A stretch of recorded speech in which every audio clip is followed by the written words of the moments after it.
গতকাল press conference শেষ করে নাজমুল হোসেন শান্ত যখন বের হচ্ছিলেন তখন কয়েকজন সাংবাদিককে তিনি বলছিলেন যে এই টেস্টে আমি 2টা সেঞ্চুরি করব, যে 2টার একটা তিনি মিরপুর টেস্টের প্রথম ইনিংসে পাকিস্তানের সঙ্গে করেছেন। এবং শুধু সেঞ্চুরি না, বলতে গেলে ওয়ানডে মেজাজে ব্যাটিং করে সেঞ্চুরি। 129 বলে তিনি সেঞ্চুরি হাঁকিয়েছেন এবং 130 নাম্বার বলটায় তিনি আউট হয়েছেন। এবং তার ইনিংসের পুরোটা জুড়েই ছিল খুব দৃষ্টিনন্দন সব শটস, এবং কোনো জায়গায় তাকে ভালনারেবল মনে হয়নি এবং খুবই কনফিডেন্টলি তিনি ব্যাট করছিলেন।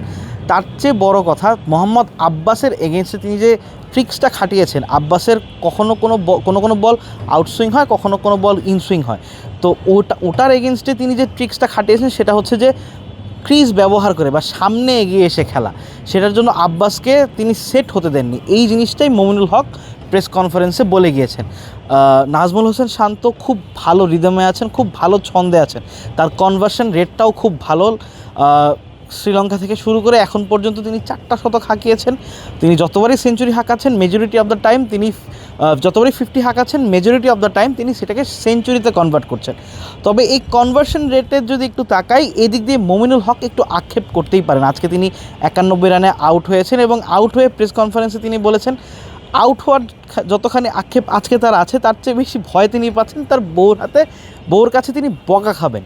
কেন বকা খাবেন? কারণ লাস্ট 3টা টেস্টে মমিনুল হক হাফ সেঞ্চুরি পেয়েছেন, 3টাতেই তিনি সেঞ্চুরি করতে পারতেন, কিন্তু 70-80 ক্রস করার পর মমিনুল 3বারই আউট হয়ে গেছেন। অর্থাৎ মমিনুল হকের ঝুড়িতে আরও 3টা সেঞ্চুরি থাকলেও থাকতে পারত। পুরো দিনের সাম আপটা যদি করি, আজকের দিনে বাংলাদেশ দল 301 রান করেছে 4 উইকেট হারিয়ে।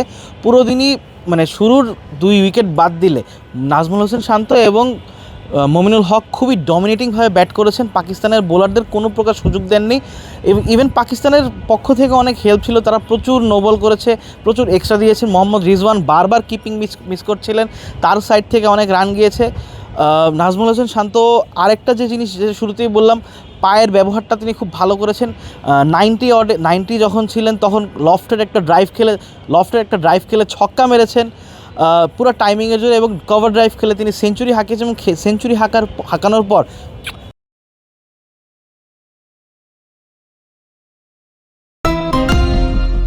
তার কিস সেলিব্রেশন, তার ট্রেডমার্ক সেলিব্রেশন তিনি দিয়েছেন ড্রেসিং রুমে দিয়ে তাকিয়ে ব্যাটে চুমু খেয়ে।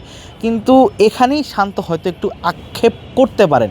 যখন 129 বলে নাজমুল হোসেন শান্ত সেঞ্চুরিটা করলেন, মোহাম্মদ আব্বাস ঠিক তার পরের বলটাতে তাকে ইনসুইংয়ে বিট করে এলবিডব্লিউ করে ফেললেন।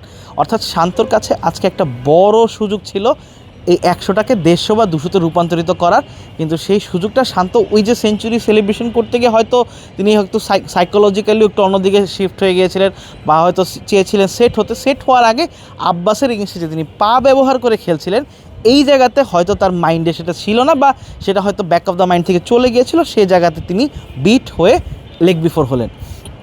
মমিনুল হক একটা ক্রুশাল 91 রানের ইনিংস খেলেন। নাজমুল হোসেন শান্তর সঙ্গে 150 ঊর্ধ্ব একটা জুটি ছিল তার, যে জুটিতে একটা জিনিস যে শান্ত আউট হওয়ার পর মমিনুল একটু স্লো হয়ে গিয়েছিলেন। অবভিয়াসলি মমিনুল হক যখন টিমের কথা চিন্তা করছিলেন, আমার কাছে এইটাই মনে হয়েছে মমিনুল হক টিমের কথা চিন্তা করছিলেন, যে যত বেশি বল খেলা যায়, যত সেশন বাই সেশন করা যায়, যত বেশি সেশন শেষ করা যায়, তো ওটা করতে গিয়ে মমিনুল হক নিজের পায়ে নিজের কুড়ালটা মেরেছেন। নোমানের বল একটু লো গিয়েছে এবং মমিনুল হক ব্যাকফুটে খেলতে গিয়ে লেগ বিফোরে আউট হয়েছেন। তবে যেটা বলছিলাম, একদম শুরুটা যেভাবে করলাম, নাজমুল হোসেন শান্ত গতকাল বলেছিলেন যে এই টেস্টে আমি 2টা সেঞ্চুরি করব, যার একটা হয়েছে, একটা বাকি। তবে ওপেনারদের নিয়ে একটু কমপ্লেন থাকতেই পারে। নতুন বল তারা খেলতে নেমেছিলেন। জয় একদম স্টার্ট করেছিলেন একটা 4 দিয়ে ইনিংসের প্রথম বলেই। সাদমানকে একটু নড়বড়ে মনে হচ্ছিল, বাট শাহিন আফ্রিদি এবং হাসান আলী দুজনেই বেশ ভালোভাবে ওপেনার দুজনকে রিড করে আউট করে দিয়েছেন। দুজনেই একজন কট বিহাইন্ড হয়েছেন, একজন স্লিপে আউট হয়েছেন। তবে আজকের দিনটা বাংলাদেশের পক্ষে গিয়েছে। প্রথম সেশনে 2 উইকেট হারালেও দ্বিতীয় এবং তৃতীয় সেশনে বাংলাদেশ মাত্র 1 উইকেট করে হারিয়েছে, এবং শেষ সেশনে বাংলাদেশ 100 রান নিয়েছে 1 উইকেট হারিয়ে। আগামীকাল 301 রান থেকে বাংলাদেশ দ্বিতীয় দিনে খেলা শুরু করবে। লিফটে রামিজ রাজার সঙ্গে আমার দেখা হয়েছিল। রামিজ রাজা যেটা বলছিলেন যে বাংলাদেশ এই মুহূর্তে বলতে গেলে ড্রাইভিং সিটেই আছে, কিন্তু কখনো কিন্তু কেউ প্রথম দিন শেষ হওয়ার পরেই বলে না ড্রাইভিং সিটে আছেন।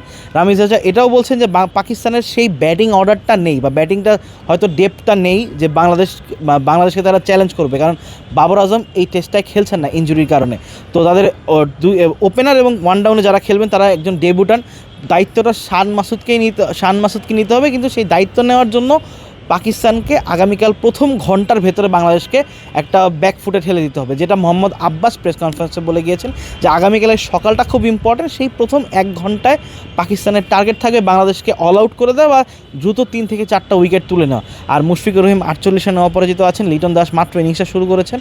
দুজনের পক্ষই থেকেই চেষ্টা থাকবে যে প্রথম ঘন্টাটা সার্ভাইভ করে যেন 500 থেকে 550 রান স্কোরবোর্ডে দাঁড় করিয়ে পাকিস্তানকে চ্যালেঞ্জের মুখে ফেলে দেওয়া। তো এটাই ছিল এতক্ষণ আমার কাছে সর্বশেষ। আমি এটুকুই বলতে চাই, এই মুহূর্তে বাংলাদেশ খুব ভালো অবস্থানে আছে। আগামীকাল একদম শুরু থেকে শুরু করতে হবে বাংলাদেশকে। মুমিনুল হক যেটা বলে গিয়েছেন প্রেস কনফারেন্সে, আমি একদম প্রতি বল বাই বল হিসাব করি, বাংলাদেশকে সেভাবেই হিসাব করতে হবে। আমরা এক্সপেক্ট করতেই পারি, যেহেতু মুশফিকুর রহিম একজন অভিজ্ঞ ক্রিকেটার। মুমিনুল হক বলছিলেন যে মুশফিকুর রহিম একটা আমাদের দলের স্তম্ভ, আমব্রেলা। সেই আমব্রেলাটাই কালকে বাংলাদেশ দলকে প্রথম ঘন্টায় যদি বাঁচিয়ে দেয়, তাহলে কালকে বাংলাদেশ দ্বিতীয় দিনটাও নিজেদের করে নেবে। আমি আবিদ মোহাম্মদ এতক্ষণ ছিলাম আপনাদের সঙ্গে, ধন্যবাদ।